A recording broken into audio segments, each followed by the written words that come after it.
What's up, everybody? I'm KK, and you're tuned into another episode of KK's Corner. Here with me today, I got my good friend Malik.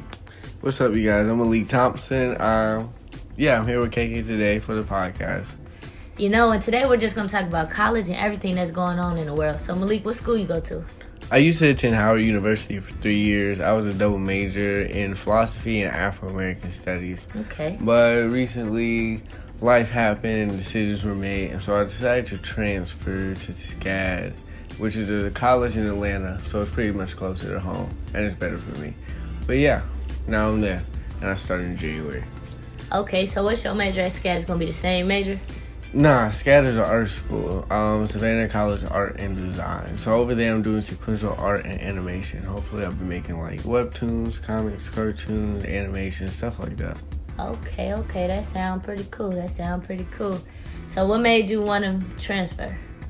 Oh, pretty much, well, with all colleges, I believe it's important to do what you want and know what you want to do. Okay. And undergrad is a great time to figure that out, even though you may not have the money to support it. You're still young, so money will eventually come, that type of thing. So did it have something to do with COVID and wanting to be closer to home, or was it more with you feel like this school was a better fit for you with your career? It was actually low-key all of it, because when COVID happened, a lot of online learning happened, and I hated the way Howard would teach online. I didn't think the infrastructure was really that well, and it didn't really do much. They did give me a Kindle, though. I will give them props for that, but it's a really slow booty bump Kindle. I know what you mean. I feel the same way sometimes about Clark being online. It's like you learning, but it's not the same. It's better like when you it's can't in person. retain anything. Yeah, it's like you just learning to pass. You're not learning to take in the knowledge.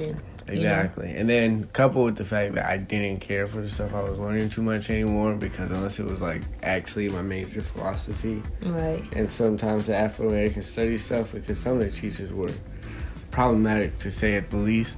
I didn't really care to learn for it. So I figured I'd use the stuff that I learned there, and I'll try to implement that in the stuff I learned at SCAD. So like if I'm making an animation, if I'm making a cartoon, I'll implement that philosophy and those like skills that I gained at Howard. So what got you into cartoons, animation? What got you into that? Well, ever since I was a kid, I was actually like making comic books and stuff, and always drawing. Like right now, I got my sketchbook on me. So you take your sketchbook with you everywhere you go? Pretty much. Get bored, just start drawing. So like, do you want to design stuff, like make your own cartoon, or like where you want to take it? First, I like to make a webtoon. So pretty much that's like a digital comic book, Okay. And try to publish it on actually like this app called Webtoons. I think it's called Line Webtoon, and that's where I want to put a lot of my stuff. And then eventually, hopefully, I can start making animations and stuff. So it was like superhero comic, or like what type of comics? Mainly like action ones, Okay. adventures. Not really superhero, closer to like, I guess you would say fantasy, kind of like Avatar: Last Airbender, something like Cowboy Bebop.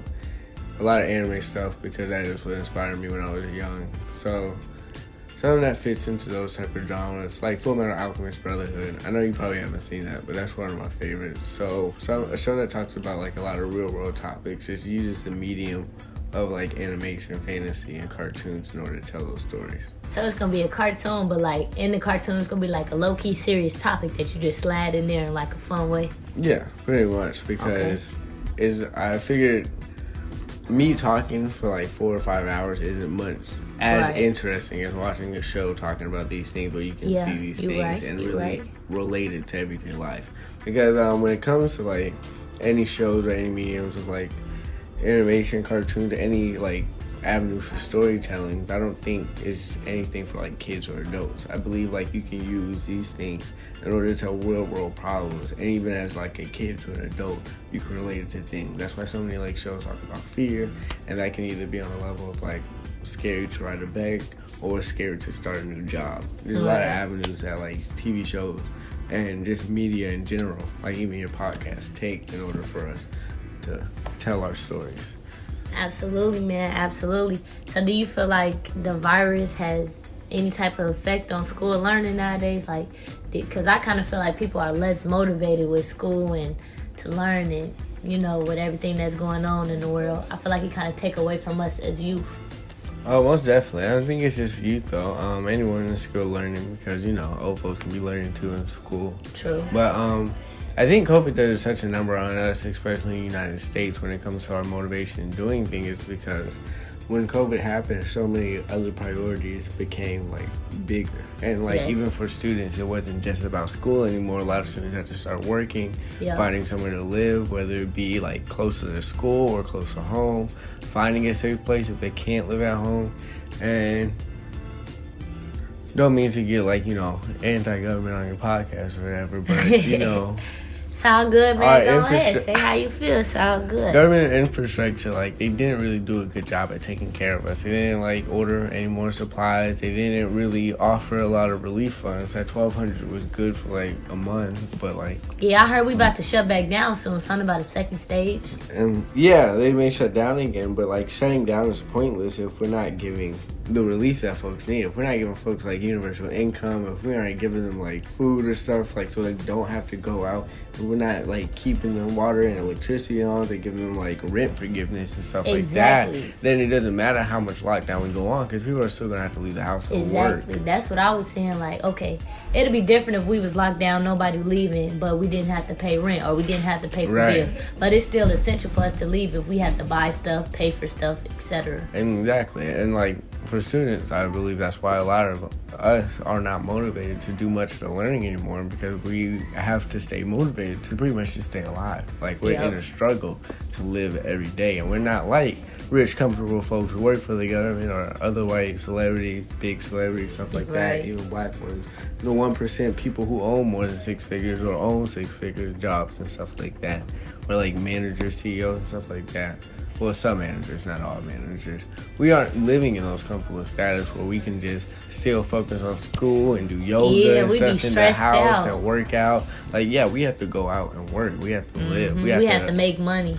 Make money, try to stay safe, and still focus on school. It can feel like a lot, because I know, especially during this whole pandemic, I've been working full time the entire time. Right. So it's I got to go to work and think about staying safe from the virus and think about everything that's going on with the election and still go home and focus on homework. Right. We've had 2 jobs during this whole COVID. I know, it's been a lot, a whole bunch of stuff. It's been a lot.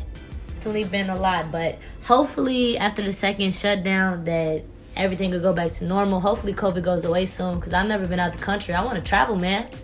I want to go out. I want to see some different stuff. I'm tired of the United States. I want to go see Mexico, Puerto Rico, Jamaica. Yeah, I feel that. I also miss traveling. Yeah, but I've been to a lot of places located. Yeah, what all the places you been? I've been to Haiti. I've been to Canada. I've been to Mexico. That's what's up. How was Haiti? I never heard Haiti was nobody really cool.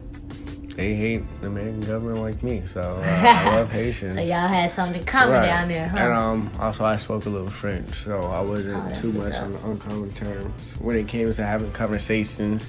Okay. And folks kept telling me I looked like I was from there, so I was able to blend in pretty nicely. That's what's up, man. It's a beautiful country. It has some wonderful people, and it's just wonderful. I really do love it. True. Well, hopefully all this COVID stuff will be over soon. School can go back to normal. Life can go back to normal. We can travel, live, be around each other, and not risk dying. Well, hopefully they realize that we can't go back to the normal that we used to. Hopefully they realize that, elderly folks fight for this as well. You think it's going to be a new norm? You think the mask is a new norm in society? I think the mask stuff is going to stay, but we're also going to just we need more... we need to demand more from our government when it comes to standards of living. So, okay. What do you mean? Because, COVID just amplified all the issues that were already there. If you get sick,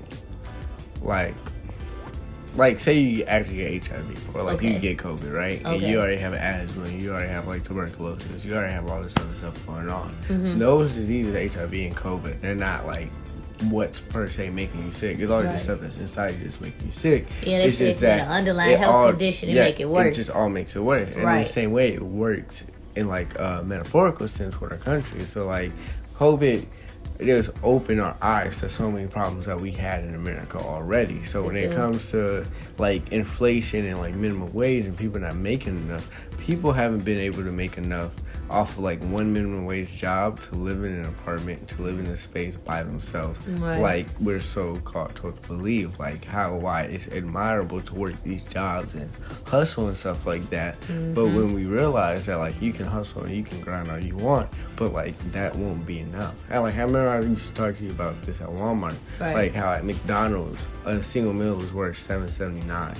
Most minimum wage jobs in Georgia are either like $7.25, and probably with like most newer companies and stuff like that, like the Walmart, your bigger ones, you may start like at $11 to $15. All right, so it'd be like 1 hour of work just get you one meal and maybe some little leftover change. Right, it barely gets you 2 meals, like you know, and that's just at McDonald's. And like we're expected to go get groceries, we're supposed to pay bills, and if you have kids, you can't take care of kids off of one minimum wage job. Right. And then a lot of missiles supposedly believe like it goes on in the country that it's your fault for having kids, but like so pretty much what they're telling you is that like we aren't allowed to have these certain lectures of life, experience these certain things of life, like have kids or go out the country if we don't quote unquote work hard enough. And like these certain things like food, housing, healthcare, and stuff like that should be provided for our government, so we aren't always living at risk of not having a job, not having money. But I think when it's provided by the government, that's when people fall into a space of being too comfortable, and then they don't want to be ambitious or they don't want to do anything for themselves because they're relying on the government.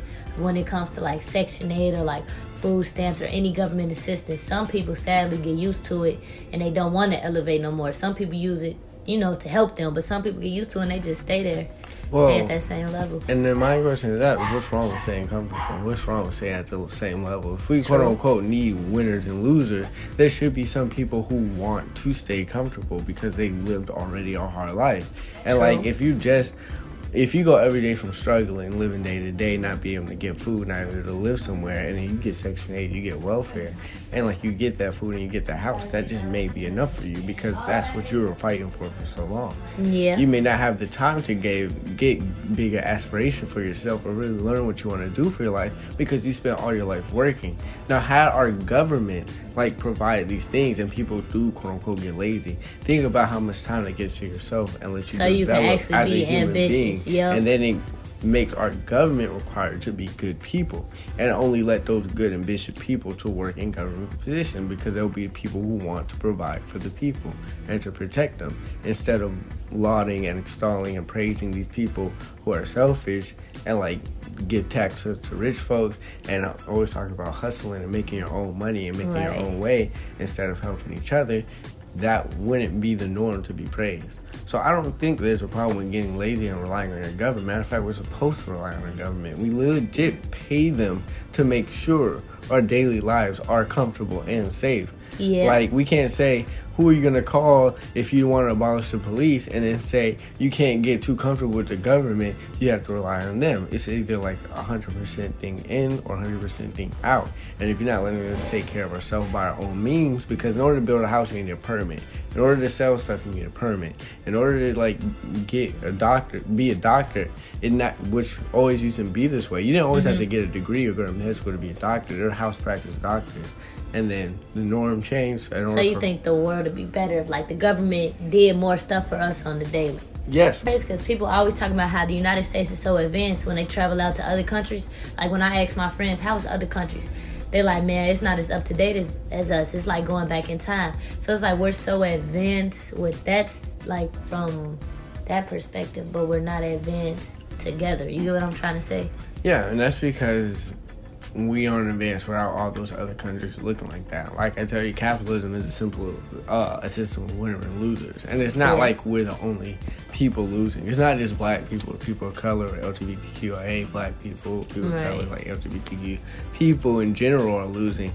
It's like in America are losing. It's like people are losing everywhere, and so because the United States has all these things, we have to get them from somewhere, and it's damn not sure going to be on our soil. You don't see mining plants on American soil. You don't see like a coal mine close by. It's like we got to work with the other country, so why don't we treat them better and get them some of us so we can? Because really if we treat them better, then we would have to pay them more money, and that's what the government is thinking. Because if you ever notice, like America kind of works as a company instead of a government. government. Like, our drive is to make the most money. I feel because in the middle of all this COVID stuff, they wasn't trying to make it mandatory for us to go to school, but they made the sports. They brought the sports back. Right. They opened the malls and the bars back up. They kept the stuff like Walmart and stuff open. Exactly. And workers it's like they just move money. off of money, not off of our real health. Right. And that's why we should pressure our government to focus on us instead of focus on wealth and workers on money, because it seems like it's always a concern for whenever president we choose that they keep our finances and our economic state and well-being.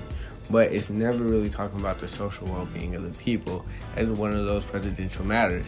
Most of the time it's about fixing things that should have already been solved, like police brutality. Like, I was just gonna say, if you think if it wasn't no racism or police brutality or hate crimes and all the other negative stuff, do you think that the United States together do you think it'd be easier for us to get where we're trying to get if we didn't have all these big distractions? Well, definitely, but like, that's a part of how America works. Like, America functions off of racism. It functions off of that's so crazy to me. Right, and like, it's so crazy to me.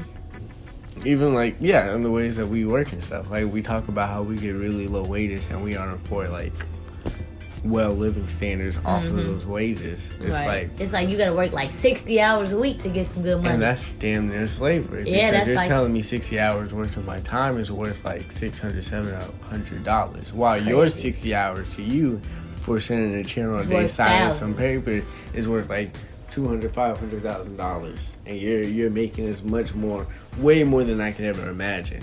But like, America has you more willing to believe that it's easier to become a millionaire with all these hurdles and barriers, rather than just taxing millionaires and billionaires to 1% in order so everybody can live comfortably. I feel like the richer you are, the more you should pay in taxes. Yeah, everybody feels that way. Most people do, but capitalism has this on like this hunger drive and like this greed drive that makes us feel like, if I make my own money, why should I help you? Like when you said earlier, like people on Section 80 and welfare get comfortable. Yeah, they do.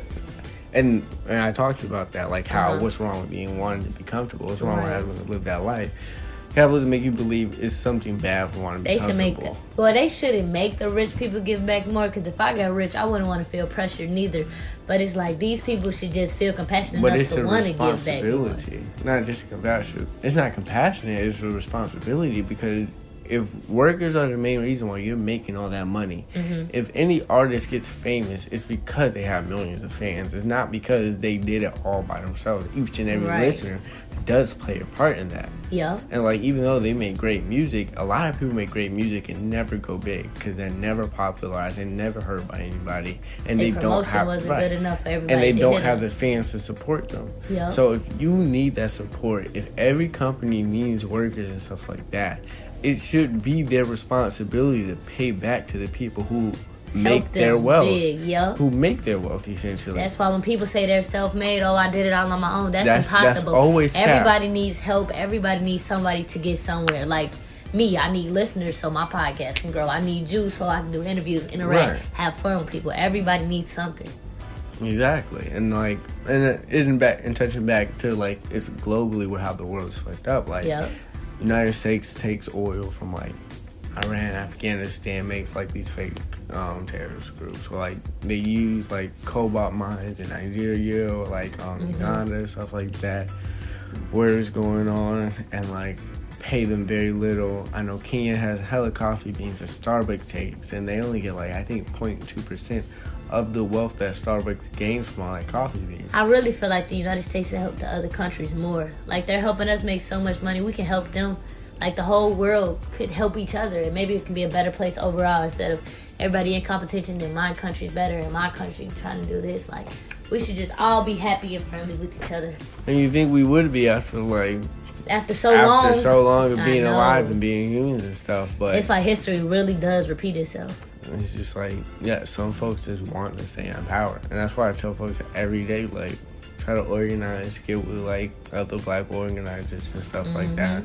Help each other out, not beat each other down. Right, and like set a goal, set an agenda, so we can actually start making new pathways in order for like better ways of living instead of just relying on voting and boy, the it government. Sound like you need to be somebody governor or something, my boy.